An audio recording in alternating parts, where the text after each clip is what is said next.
I want to just start here, your initial reaction to this policy the State Department put out, pausing student visa interviews and then potentially enhancing the vetting of international students' social media pages. What do you make of it? It's incredibly troubling. And we've never seen anything like this in our nation's history. And you can listen to people's words and rhetoric, but I try and watch their actions. And this is truly the opposite of making America great again. We attract the best and brightest students from around the world. We only help ourselves. These are future innovators. These are job creators. These are entrepreneurs.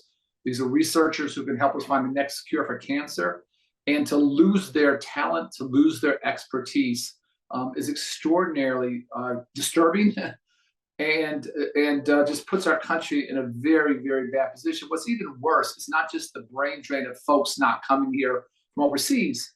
We're going to see more and more US-born students choosing to go to college elsewhere because they don't feel comfortable coming to American universities because of the instability and drama and chaos that Trump is inflicting on higher education and on many other parts of our society, unfortunately. Well, the administration says this is temporary policy. If it is, and if eventually they do away with it, do you think there still might be some long-term impacts? Yeah, well, you can't believe or trust anything they say, as you know. So I actually think it's probably the opposite. This is like a trial. They do trial runs, trial balloons. If they get away with it, then they become even more restrictive. And so I have no faith or confidence that this is, we don't need to do anything short term. There's no need, there's no problem we're trying to solve for here. And this is an attempt to instill fear or to challenge folks. And if it is successful, they will go even further. And I just want to be very, very clear. When your goal is to be an authoritarian leader, you are scared of higher education. You are scared of places where people learn to think critically, where they learn to seek truth by themselves. And so let's just be honest with what this is. This is part of a broader assault on higher education. Folks associated with administration have stated a goal of reducing college enrollment by 50% in our country. That's terrifying, but that's what folks associated with administration have said. And this is one of many entry points into seeing that kind of dramatic reduction in student enrollment here at our universities across America. So I'm going to frame a question this way. Harvard does say 27% of their student body is made up of international students. Could you make the argument that that is a really big number, that maybe we shouldn't be having as many international students at a place like Harvard because it does mean it's much more competitive, much more difficult for American students to enjoy that type of education? Well, one thing that we've been blessed to have for a long time that unfortunately is very much at risk now is we have the best system of higher education in the world. And that is under extraordinary threat, unprecedented threat now. But there, as you know, is not one good school to go to. There are thousands of fantastic universities for domestic students, for international students. Many folks don't have the luxury of going to college away from home. They need to work and they'll go to university or community college close to where they are. And so our goal should be to have the best system of higher education on the planet and to continue to get better. And so to somehow restrict or put caps or limit the best and brightest from across the world who want to come to the US, and yes, frankly, are obviously very attracted to a place like Harvard, we should welcome that because they make our country better. Secretary Rubio has said it's not a right, it's a privilege for international students to be attending universities in the United States.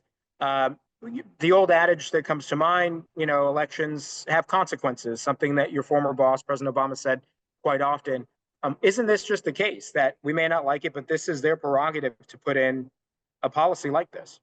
Well, I just think we have to be honest about what's going on. And this is an assault on democracy. And this is attacking higher education, as we talked about, but it's not, the attack is not only there, it's an attack on the media that you're a part of, it's an attack on the judicial system. And when you want to be an authoritarian leader, when you want to be the only source of truth, you are very scared of higher education. You're very scared of places that teach people to think critically. And so let's just be honest about what's going on. Is there a consequence? Absolutely. It's a devastating consequence of the most recent election. But are we just going to accept it, or are we going to challenge it and trying to do everything we can to have America still be the Mecca for people looking to learn, looking to build their skills, looking to find a cure for cancer, looking to create jobs and start businesses. I want that to be America. That's what makes America great, not shutting our doors to the best and brightest from across the globe. That only hurts us. It only hurts us in pretty profound and severe ways. The administration has said that the pretext for many of these decisions they're making is the anti-Semitism on college campuses.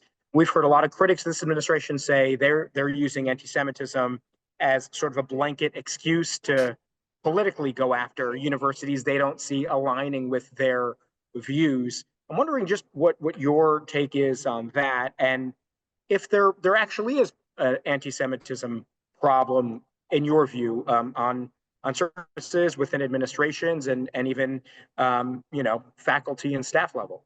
That's an important question, and every university is imperfect, and every university is trying to get better, including Harvard. And the goal is always, progress, not perfection. So there are things that Harvard and other universities can work on to make sure students feel safe, to make sure free speech is there. Of course they can, but again, let's be honest. And you use the word pretext in your question.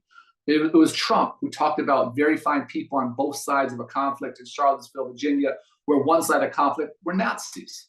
So let's not pretend he has some affection or care for folks that happen to be Jewish. This is an attempt, as you said, to challenge places where they're not scared of him, and where he is scared of them. And bullies always underneath everything have a real sense of inferiority, and that's what you see coming out here. That they're scared of places that challenge their authority. And this is playing out, unfortunately, schoolyard bullying now at a national and international stage because of Trump's mentality and mindset. And just last question for you. You talked about sort of a chilling effect. Even if the policy goes away, there may be students internationally, good students turned away or discouraged. What would you say to those students that are still considering applying for an American student visa, but maybe hesitant? What would you tell them? Yeah, so that they should absolutely still consider it, but we have to be honest. They may lose that right. And I want to be clear, it's not just the brain drain from overseas coming to the United States. It's the brain drain of friends of ours, families that are now sending their kids to college overseas in Canada, in Australia, and in Europe because of the chilling effect here. And so it's not just the drain brain from overseas. So I would encourage those students to apply, but can I guarantee you they will have that right to come here? I can't, because of the craziness that Trump and his administration are putting in place and their assault on higher education. So the most honest answer I can give advice to them is, yes, pursue this option, but yes, you have to look at other options as well. You have to look at universities in other countries as well, because very tragically, our doors may be shut to you. I never thought we would reach this point in our nation's history, but here we are. And again, we have to challenge it every single day.